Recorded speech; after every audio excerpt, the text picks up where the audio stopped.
News তো আসলে অনেক হয়, সত্যতা কতটুকু থাকে কতটুকু না সেটা আপনারাও ভালো জানেন, আমরাও ভালো জানি, অডিয়েন্সও ভালো জানে। এবং যদি সিনেমাটা আমি করি, এটা খুবই তো খুশির একটা খবর। সো আমি বিলিভ করি, যেহেতু আমি এটা নিয়ে এখনো কথা বলিনি, হতে পারে এটা একটা গুড নিউজ আসতে যাচ্ছে।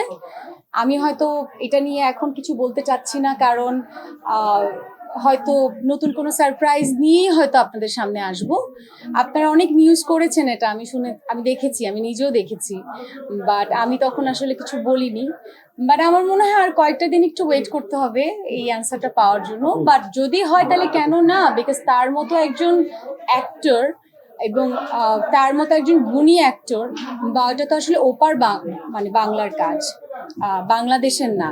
সো এটা যদি আমার ক্যারিয়ারে আমি প্লাস করতে পারি, তাহলে তো আমি বলবো এটা আমার জন্য, আমার ক্যারিয়ারের জন্য অনেক বড় একটা সুখবর। সো আর কয়েকটা দিন যাক, তারপর দেখি।